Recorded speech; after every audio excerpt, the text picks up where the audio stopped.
Well, good evening to each and every one of you, and welcome back to another wonderful Bible study. My name is Matthew Williams. I'm the pastor here of South Union Mennonite Church, just north of West Liberty, Ohio. If you're looking for a Bible-believing, Jesus-loving, wonderful and gracious congregation, please come on over and check us out. We'd love to have you. 10:30 on Sunday mornings. Today we are going to be continuing our question and answer sessions. We're actually on the last question and answer session for today. We're not going to be having any more after today for a while. We'll can pick up on another question and answer time sometime next spring, most likely.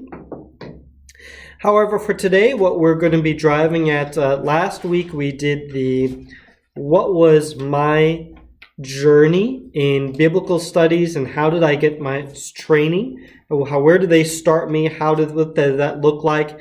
Today, what we're going to be doing and looking at is some different tools and ways to enter into Bible study for ourselves. And in particular, I want to just start with some different tips, some different ways of beginning to get into the habit of doing Bible study. And the first is a little bit every day will trump doing a lot at once on occasions. A little bit every day, getting into the good study habit will absolutely, over the course of time, trump sitting down once a month and spending 2 or 3 or 4 hours trying to cram something in or trying to read as much as we can in a particular book. It's better to do it a few pages or a chapter a day, something like that. The second thing is the way we do biblical studies or the way we do studying scripture is different than just reading the Bible, and it's different than curling up with the latest novel that you might have been reading. So what do I mean by that? I mean this. It should feel like work to study. It should feel like work. I mean, literally, after you finish studying, you may feel some good, like, yay, I learned something new and I grabbed this new topic and that's exciting. Many times, you may just feel drained and tired.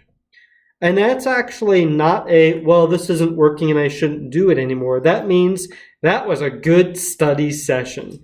I'm tired. That means the brain was really active. You were doing something and you learned a lot. I remember when I first got out of seminary, I worked for a call center for cell phones for about 2 years.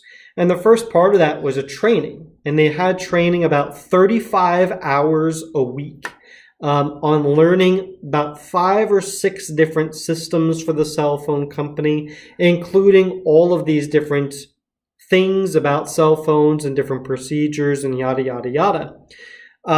And I remember, and I did well in it, but I remember going home and I was tired. And then at the end of the night, I'd have to study. And literally, I think I was sleeping about 12 hours at a time after this 7.5-hour training. Do the 7.5-hour training, come home, eat dinner, study the training a little bit, and then fall asleep. And it's because everything is getting rewired, right? You need to learn and gain new information. Just like when we're learning anything else that's new, we usually get tired. There may be times of, yay, this is fun and doing great, and other times, not so much. And it's no different with the Bible. So that's just something to help us out. Here's another tip. Get some place like a room or a chair or a seat at the table where basically all you're going to do in that space is study. Right? So, and that could even be just like a certain room or a certain chair in the living room, or a certain chair in the bedroom with a little desk or some way to write or take notes. Or it could be a place at the dining room table or wherever. Just get a spot and do it consistently in that spot where all you do is study. Why? Well, here's the thing. If you do it in the bedroom and you're doing it like reading in bed or something, your mind is already associated with that place with going to sleep. Doing it at the dinner table. Well, if you study at the dinner table, your mind's associating that with eating, right? So, I mean, if you don't mind eating while you're studying because you're going to get hungry, that's fine. But if you're like in the living room and that's the main place where you kick back and relax, your body and habits will literally draw you towards relaxing and draw you towards turning on the TV and that sort of thing.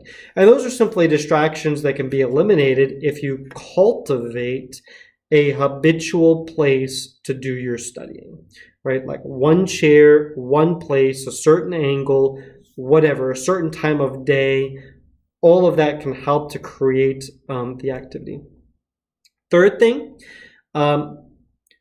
reading things and forgetting them like an hour or 10 hours or 5 hours later is normal. Happens to most individuals. There are a few people who are like encyclopedic in their memories, so they read something and they get it. Most of us are not like that, which means you need some way, if you're going to do Bible study, to engage with your source in a way that you remember.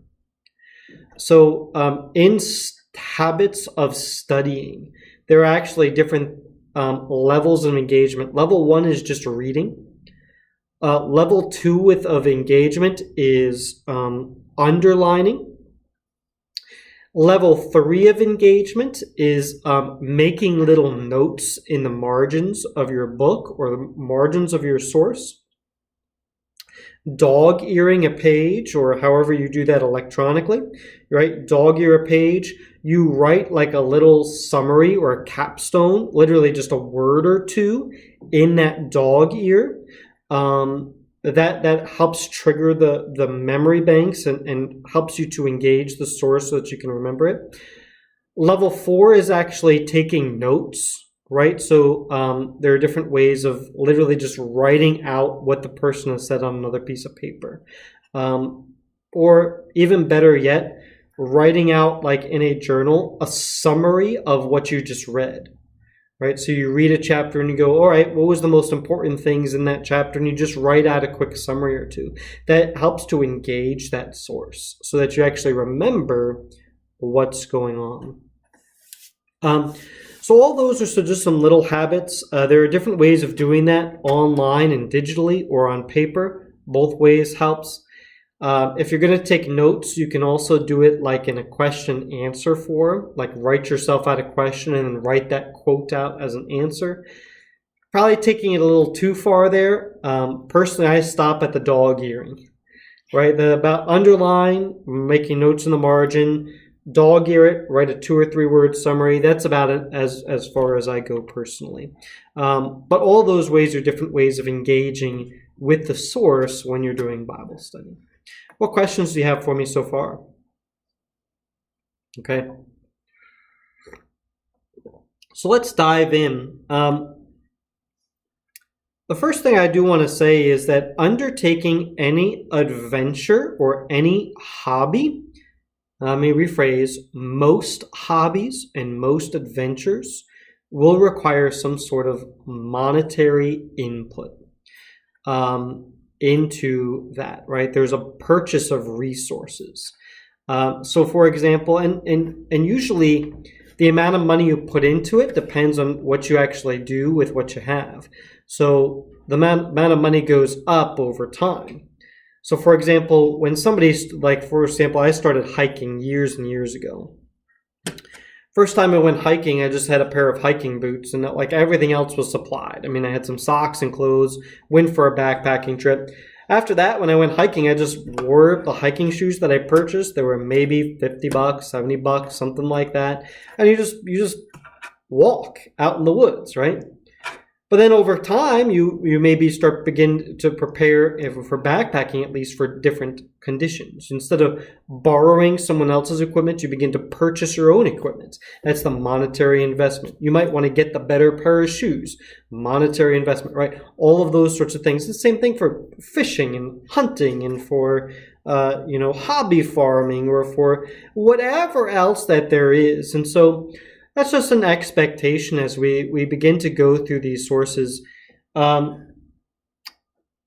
key is, especially if you're just starting out on biblical studies, is to start small, and then if you do it and use it, then increase. Biblical resources and studies, a lot of it is actually reference works written by scholars, and sometimes, for example, one commentary could take someone 20 years of their life to write. Well, that's over half of somebody's teaching career, usually half of someone's teaching career. That means that book might be $60 or $70 for one commentary on one book of the Bible. Now, there's all different price range. That's more on the upper level of the price range. But if you'd be like, well, I want to study one of every book of the Bible, even at $40 per commentary, you're looking at $1,000 for a collection of commentaries, one book on it.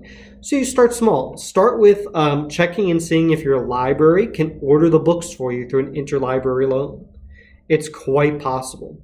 If you're near a seminary, check with their library if you can go in and just use their reference works, or if they'd be able to lend you a library card to check out a commentary or something like that. Tell them you live locally. Some will, some won't. Again, the price point on those books is high. And so it just depends. So where do I start? If I was a lay person and I wanted my pastor to give me resources on where to start, there would be a few different starting places. The first would simply be get a good Bible with study notes in it, right?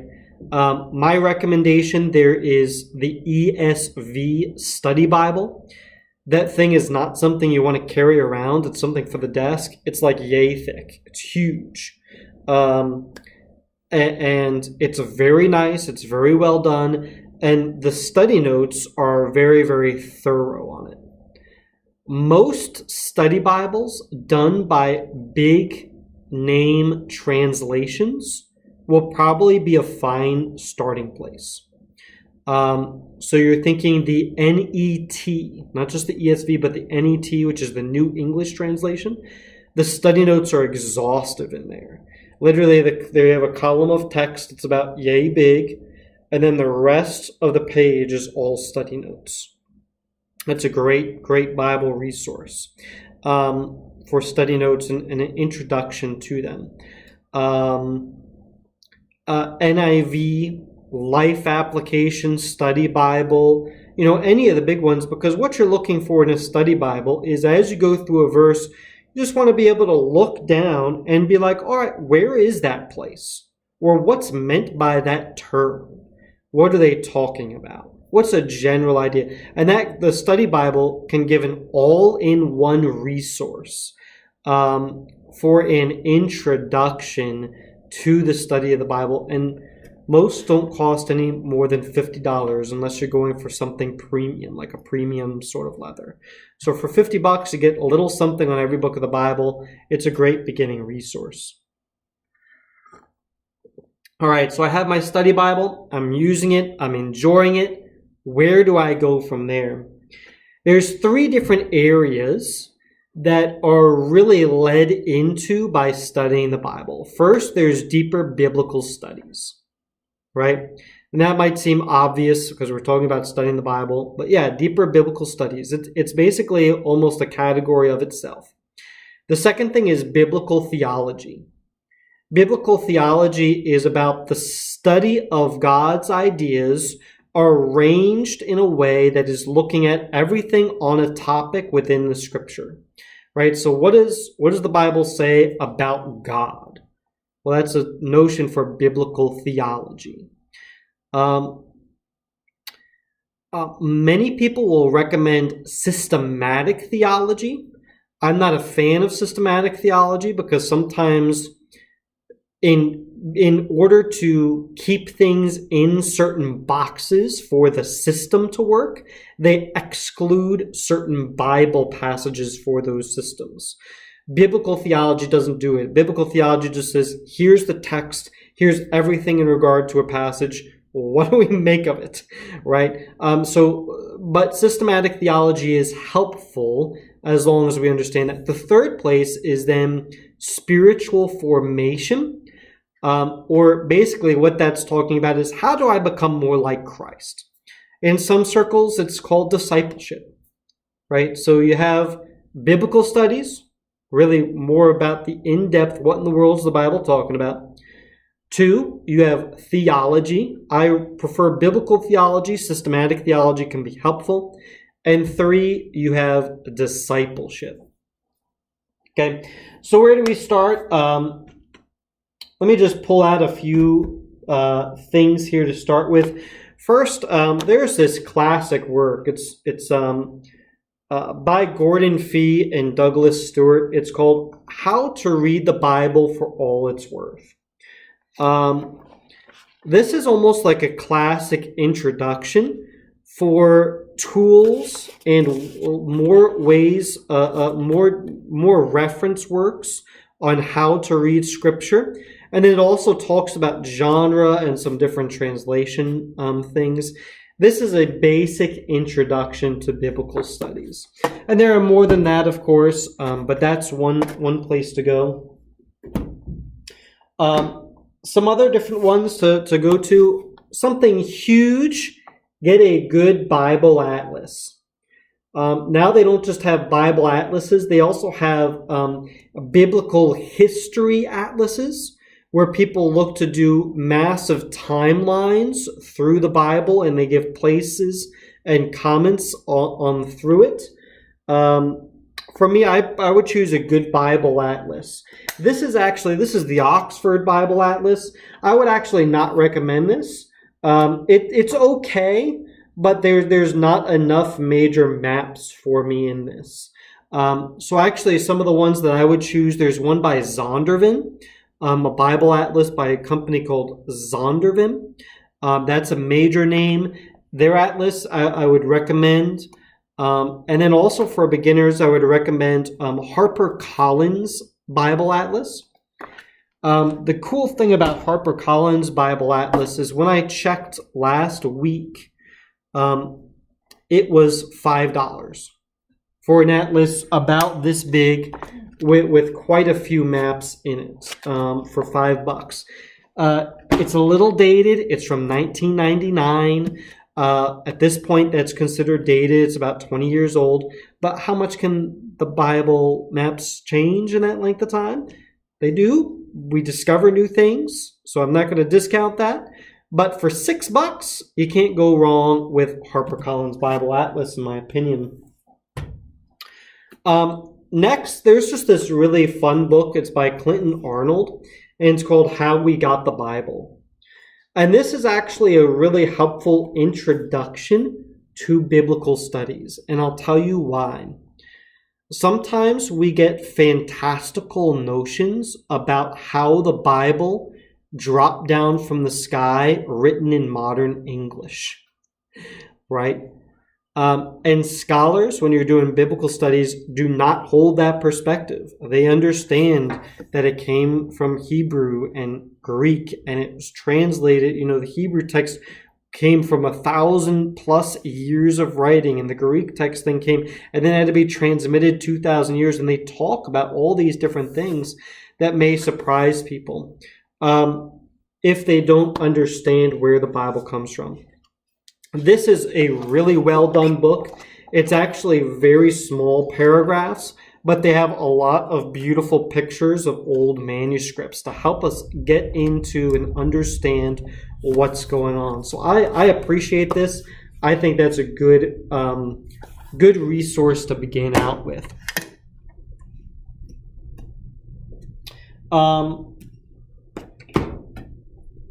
Next. Michael Heiser's work. Dr. Michael Heiser, he runs the Naked Bible podcast also. He does it for free. He's an Old Testament professor, and he's a brilliant scholar. Where's the book that I wanted to start with? It's not this one.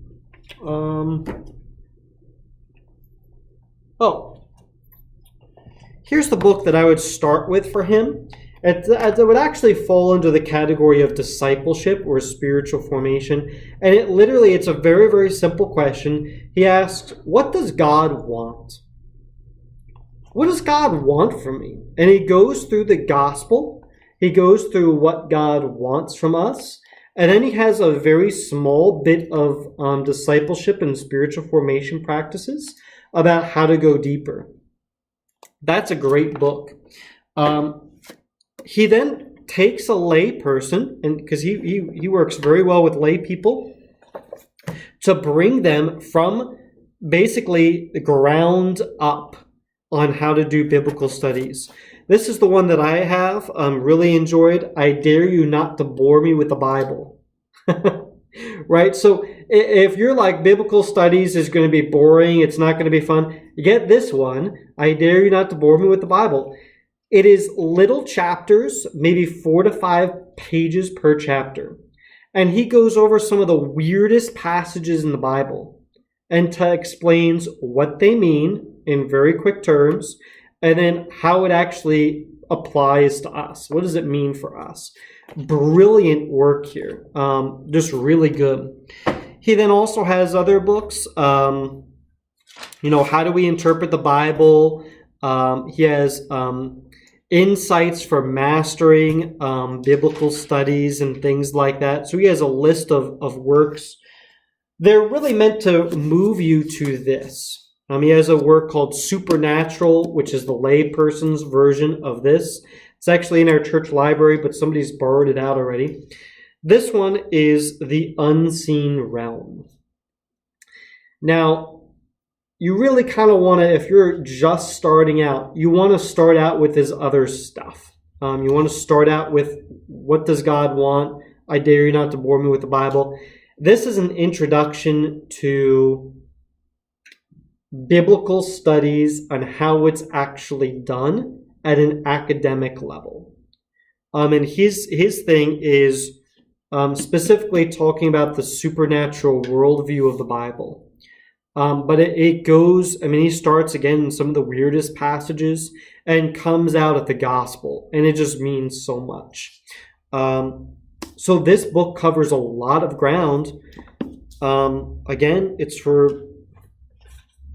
300 or 400 pages, maybe. Not even. Let's see how much. That's about 400 pages. So that's a really dense, really good book. But that could take someone 6 months to read, or 8 months to read. And so that would be a good purchase there. As you do biblical studies, there's a few that come up. One is Reading Moses, Seeing Jesus. This is written by Messianic Jews, including a PhD from in the Hebrew Bible, Seth Postel. This is also up in the church library. And this goes through, how do we actually interpret the law, the first 5 books of the Bible, as Christians? What does it mean for us? How do we do biblical studies with it? Really, really good. And that I would consider more of an introduction. It's something to step out into, grow into. As you're moving along, you then want to begin into the history of the culture of biblical studies. Here's one that I recommend. It's Christianity in the Greco-Roman world. It specifically tackles more of, how does the gospel go out into the wider Greco-Roman culture? Meaning this, how does it go out among the Galatians? What were some of the concerns that Paul was actually talking about in his letters? What were the lifestyle of ancient Greeks and Romans living scattered across the Roman Empire? This is by Moyer Hubbard. What's really helpful about this is it has a narrative introduction to each chapter. So he's created a historical fiction story of about 5 or 10 pages, basically showing you what the culture is like before he then tells you more about it. Really unique. Very interesting, very helpful. There's then been a series coming out like this that is all about, through narrative, through fictional stories, teaching people about the history of the Greco-Roman world, and different disciples and how things could have been for them. Really creative attempt by scholars to help students of the Bible who are beginners and lay people enter into the story of the Bible and enter into the culture and learning. Very helpful. As you continue on, depending on your needs, you may come across things in the Bible and you say, what in the world is that about? That's where you need a good Bible dictionary. A Bible dictionary is just a place to look up different terms and different concepts and learn something more about them.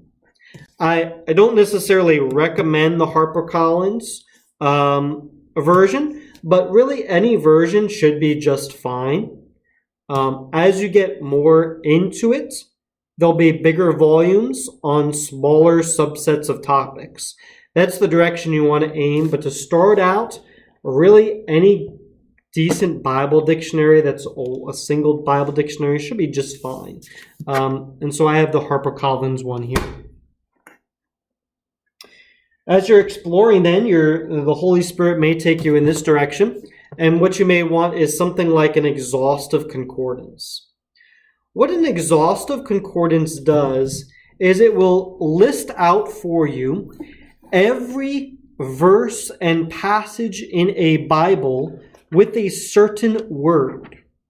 So let's say you are come across a passage and you see ridiculed.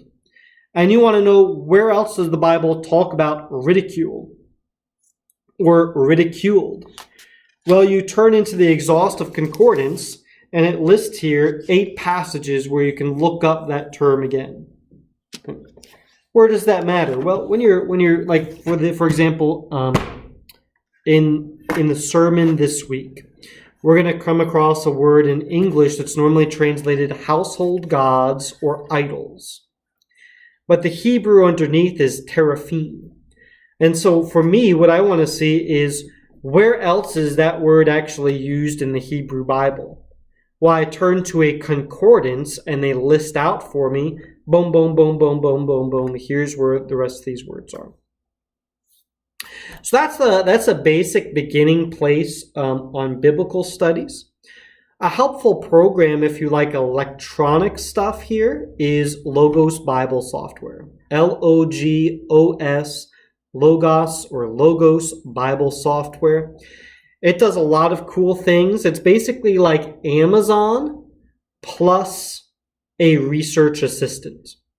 So as you buy books within Logos, it automatically categorizes them for you.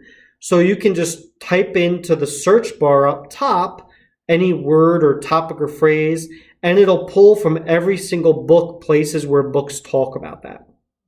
Now, the thing is, to get that to work well, it's rather expensive, but it is an option if you want to investigate it. It also do things for you like the concordance, right? Instead of having something this bulky, well, a certain Logos program, I don't know what level it is, but a Logos program will be able to look for you on a computer and list out everything for you. Now, here's the other thing.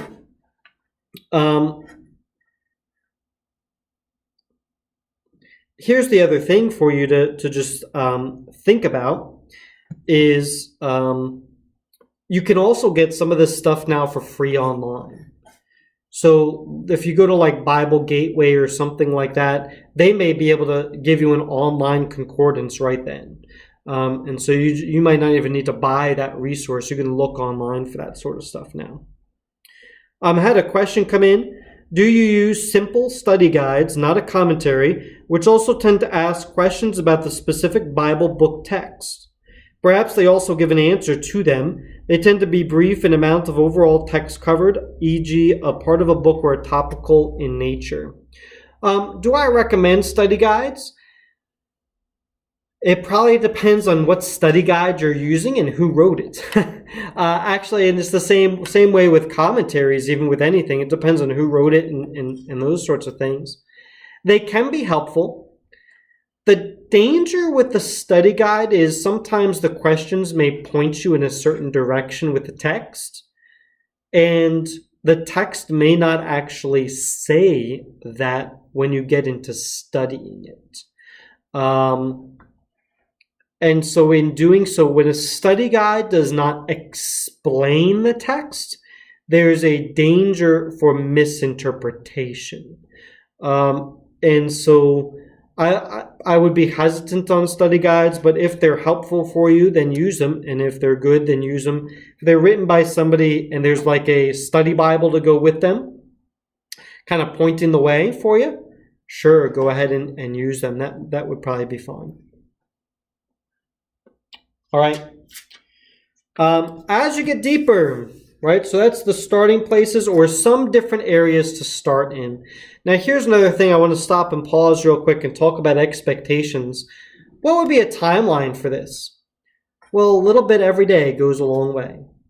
So set apart 15 minutes to 30 minutes. Do what you can and close it. Right? If you're on a study Bible and you're working through the study Bible, 15 to 30 minutes and close it up. Or if you have an hour, do an hour. Close it up, right? The expectation should never be, oh, I need to go out and buy all these tools and now I need to figure out how to use them all and what to do with them. No, that's not how to start. Just start small. The study Bible. Start small with one tool and figure out how to use that. And that's why I'm also here to help you figure out how to use those sorts of things. Start out with one book and read that and then go from there, right? It's like this. If you were starting out to repair an automobile, you might start out with a YouTube video on how to change the oil and start out with maybe a ratchet or two. You don't start out by going and buying everything that an auto mechanic has in the shop.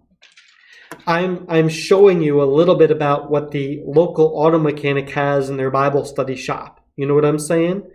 You don't start there. You start with a wrench set, or you start smaller than that even. So just to list some expectations there. All right. So what do you do? Where do we go from here? With biblical studies, you then want to invest in something bigger. An introduction to the New Testament. This is the one by Dr. David De Silva. We had him as a commentator on the Galatians. It's a huge, massive volume. It's like almost 1,000 pages. It has like background to each book, background to the cultures. It'll talk about how things interrelate a little bit to the Old Testament. It gives you breakdowns of different sections of each book of the Bible and talks about the major themes. This is like an all-in-one resource commentary for somebody. This is a good place to start. How do you read big books? One page at a time, just like you would small books, right? And so over the course of a half an hour, you take 4 or 5 pages and stop for the day, and then you go on to the next day, right? And over the course of a year or 2 years, you finish something like this. Here's a dirty little secret with big books. In seminary, lay people with no background in the Bible get handed a book like this, and they're told to read it over the course of 2 quarters or 2 semesters, about 6 months. And they're daunted. And you know what happens? They read it and they get through it. And they know more after they ended than before they began, which is the whole point. So if you're like, oh, I can't do that. No, you can. Because ordinary people moving into seminary who all they want to do is serve the church and serve God through serving the church go through stuff like this. It is not impossible. The fun thing about this, it has some pictures. It has good stuff in it. This book might be $40, $50, and you get something on every book of the Bible. The other one that I would recommend is N.T. Wright's. It's called The New Testament in Its World. Both are good. They're both introductions. Something of everything in the Bible. As you go through it, you may also want to look for something like an Old Testament introduction. These are 2 that I would recommend. This is by Laser, Hubbard, and Bush, Old Testament Survey. Again, it just gives you a surveyed landscape of each of the themes of the books of the Bible. Like a little Bible commentary on each one. It's just an introduction. This one is by Tremper Longman III and Raymond Diller. I like Tremper Longman III. I think he's great. The only thing about this volume, it's nice and thin, but there are no pictures. We want an introduction. You want some pictures in the introduction. But this is a great little book. Again, use it in the same way. It's a little commentary, little introduction to every single book of the Bible. Major themes. As you really get going, you may want to start purchasing things like this. This is the IVP Dictionary, Old Testament of the Bible. This is, you saw the other one before. Right? This is a Bible dictionary on every book of the Bible or major topics of the Bible. Right? It's big. This one's just on the first 5 books of the Bible. So you get much deeper in, right? Because there's more space to go into fewer topics. Now this is getting you into Bible studies. I mean, there are academic things in here. So what you'd want to do is come to something like this last. This is like, if I've been doing biblical studies really well for like 5 or 6 years as a layperson, maybe I even started listening to lectures online on YouTube, been listening to the Naked Bible podcast by Dr. Heiser. I'm really into it. Then you start to invest in something like this. Or you just ask your pastor, hey, can I borrow it? And I'll go, sure, that's fine. I have a spare copy of these. So I have it digitally and I have it in print. So I'm happy to loan you out a print copy. So that's one avenue, right? And all that's doing is getting you into biblical studies, background culture. There's one more book I would recommend. If you wanted an all-in-one commentary, like if I wanted to start with commentaries, what would I start with? This is actually an interesting choice, but here would be my choice and recommendation. It's called The Commentary on the New Testament Use of the Old Testament. And it's by D.A. Carson and G.K. Beale. Commentary on the New Testament use of the Old Testament, on the Old. Excellent commentary. Its only focus is, where in the New Testament does it refer or allude back to the Old Testament? And it's a big volume. It's a 1-volume work. It's a big volume. The importance of that commentary is getting us to see how interlocked they are. Jesus didn't just drop down out of nowhere with no extra biblical context. No, the Old Testament and the New Testament are powerfully linked together. And so that's the importance of a volume like that. All right, now you're feeling overwhelmed. You're like, whoa, that was biblical studies. What else you got for me? There are, again, different avenues. Biblical studies, again, I would start out at the beginning. I would start with some Michael Heiser stuff or maybe some Gordon Fee stuff. But then I would also mix in discipleship and spiritual formation. Because God never says, all I want you to do is know stuff about the Bible. You have to know how to live the Christian life.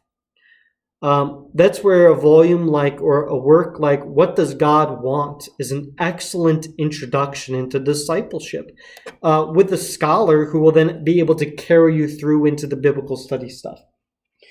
What would I recommend for discipleship? There's a few starting places. My first book I would recommend is Richard Foster's Celebration of Discipline, The Path to Spiritual Growth, or any book like this. Celebration of Discipline will teach you about life with God. What do I supposed to do? Well, serve, worship. How do we meditate on Scripture? How do we fast? How do I pray? How do I study? He's a go-to resource and manual on how to do those things. How How do I spend time in silence and solitude? His new edition, the special anniversary edition, is really good. It has an extra forward and some extra things in it about what to do in an electronic age in which we're in. Really good book. Highly recommended as one of the first books to get. Second, Dallas Willard. He's one of my favorites. The starting place for him, I would actually recommend, is Renovation of the Heart. How do I, as a human being, work? What's the heart? What's the spirit? How do those relate? What's the mind? What's the emotions? What's my body? How do I work as a person and function? He gives using biblical theology, he gives a introduction and diagnose to us as a human being. It's actually very, very accessible. It's one of his more accessible works. If you're able to get through Renovation of the Heart, then I recommend The Divine Conspiracy. The Divine Conspiracy would be the volume to go to after that, in my opinion. Third, again, Richard Foster. Wonderful little book called Prayer, Finding the Heart's True Home. Just an excellent little book on prayer. Okay. Here's an oldie but goodie. The Life of God in the Soul of Man in Modern English. And it's by Henry Scougal, modernized by Paul Lamb, is the volume that I have. Excellent. Just excellent book on spiritual formation, on discipleship, on how do I become more like Christ, life of God in the soul of man. Can't pass up discipleship without talking about Dietrich Bonhoeffer, The Cost of Discipleship. It's dense, it's thick, but it's really, really good. And the further you get into it, the better it is. Now, he and Dallas Willard will disagree on how to interpret the Sermon on the Mount, but they're still really useful volumes, even taken together, and they will help you to grow. What do I do as a Christian? Here's some good entry points into that discussion. And that's all they are. They're entry points into the discussion. What questions do you have for me?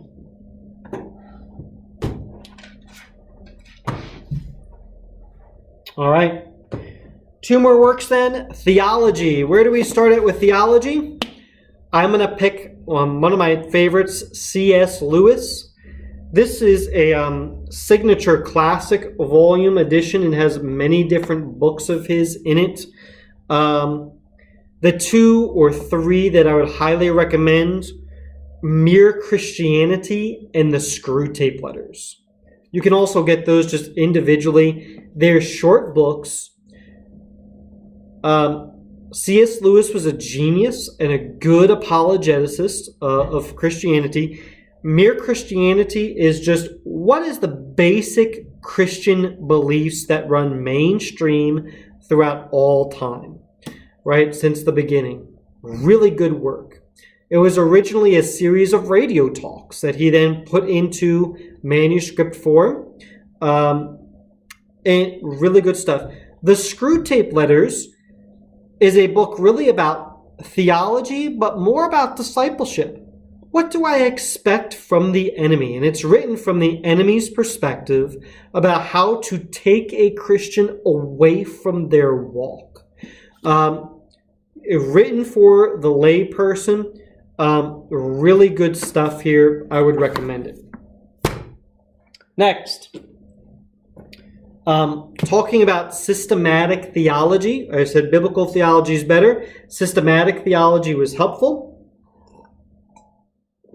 This is the classic introduction in many seminaries by Millard Erickson. It is not perfect, but it is a good start. Millard Erickson, Christian Theology, 2nd edition. Again, you do this a little bit at a time. You don't take it all at once, but it covers a whole lot of different topics in systematic theology. again, the secret here is a big volume like this is something handed to lay people who enter into seminary coming out of backgrounds as carpenters, as construction workers, as people with history degrees or science degrees or whatever, and they experience a call to pastorate. Second career individuals, young individuals, old individuals, and they're handed this book and said, read it.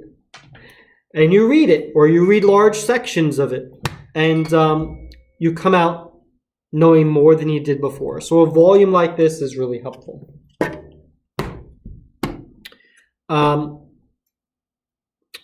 Where do you go from there? Well, after that, you may want to start exploring different commentaries. Really, that's where I go to. I'm not a huge, let me just read theology buff. I'm a huge, let me just read commentaries and see what the Bible says buff. Some introductory places for commentaries would be places like N.T. Wright's New Testament for Everyone series, the Believer's Bible Commentary series. There's a new series called The Story of God Commentary series. The Story of God, if you're familiar with that, is actually a type of NIV Bible. Well, scholars got together with the company who did that, and they're producing commentaries called the Story of God Commentaries Bible. Very helpful. If you're Reformed or like Reformed theology, John MacArthur's commentaries are meant for lay people. Very good introductions there. Those are probably some of the starting places, commentary-wise, for this sort of stuff. Then if you're a history buff with theology, I just incorporate this. I'm going to tag it in. It's a fourth place. History. Church history. What's gone on in the last 2,000 years? I'm pretty sure this is a pretty standard work by Justo Gonzalez, I think is how you pronounce his name. The Story of Christianity. You can find this in 2 volumes, or you can find it in just 1 volume. And I had this, I read it twice. I read it once when I was doing my undergrad work, and then once at my seminary for church history, both times. It was the same work. Very good. Very good. It's long, it's thorough, but it's very good work. But that's if you're interested in it. Again, I'm not a church history buff. I'm a Bible studies guy, so I'll just leave it at that. The other place, though, that I would get really fascinating is The Patient Ferment of the Early Church by Alan Kreider. And he talks about the church in the first 300 years before Constantine. And there are some really valuable lessons for us in the modern day church that we can learn from his exploration of the early church. So that I found it helpful. It was slow going for me. Again, I hate to say it, I'm just not passionate about reading church history works. I'm way more passionate about the biblical studies bit, but that's helpful. Questions for me?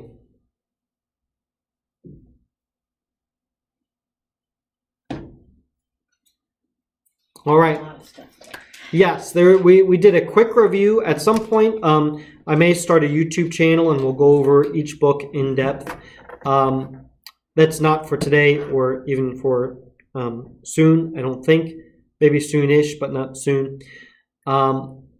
Here's the major thing that we need to put together just as a reminder. Number 1, just some additional things on studying. If you can do it with a small group or even 1 or 2 other people, you will go further than trying to do it on your own, especially initially. So if you're like, oh, well, let me get together with a friend for coffee and we're going to work through what does God want? Do 1 chapter a month or 1 chapter every 2 weeks. you're kind of forced to do it so that when you meet, you have something to talk about. That's a way that I still read books. I mean, I meet with someone on a monthly basis and we go through larger books that maybe I wouldn't have pursued otherwise. And so that's just something to keep in mind. Doing it with a small group or another person can be really helpful. The other thing to really keep in mind, and this is so important, when we're doing biblical studies or studies in theology or church history or discipleship, the point is to get closer to God for the glory of God. The point is that I am transformed in some way. Maybe it's just by knowing God better, knowing His Word better, but that I am transformed to live out Jesus, to live out Christ's likeness here and now because of my studies.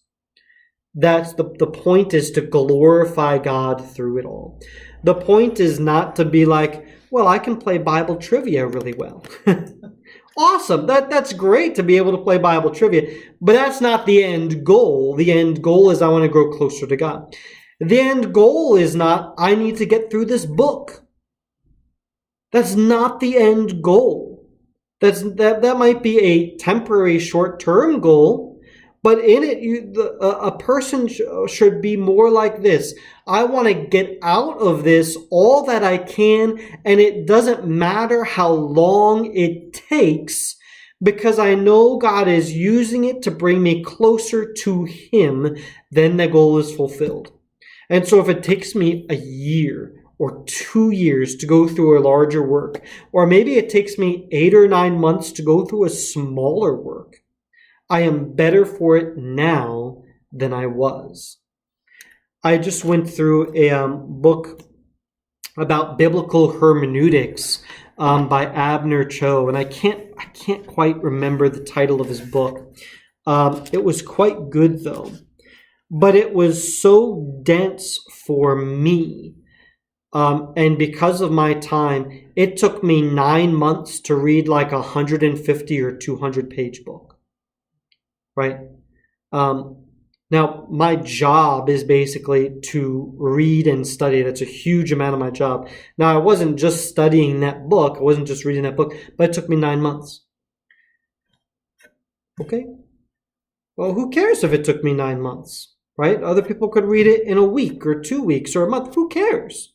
Right? But I am now better for reading that book than I was. Same principle applies. Why? It's because it's for the glory of Christ. And if we don't get that point, biblical studies and theology will seem like a dry and burdensome task, instead of living in this wonderful yoke of ease and rest with Jesus. And remember, it's work.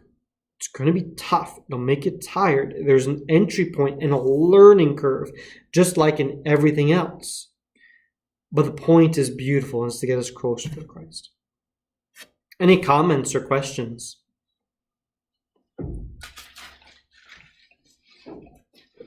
Alrighty, let me just outline. Next week, we will just have our prayer meeting. It'll still be at 6:25. We'll have our prayer meeting here. Bible study is canceled for next week because of a study break. I need to study the next topic more and finish up reading a book, which is denser than I realized. And so I'm needing to mine that for everything I can get out of it before I teach. The following week, we'll be canceled for Thanksgiving, right? Both the prayer meeting and the Bible study. And so next week we'll just have prayer meeting. The week after that we'll just have nothing. So the next Bible study that we'll have will actually be on December the 1st. December the 1st will be our next Bible study. Alrighty, folks. Thank you so very much for joining me. I hope that you found this interesting and intriguing. There are, of course, other different entry points into studying Scripture that you're more than welcome to take. There's a whole bunch of them.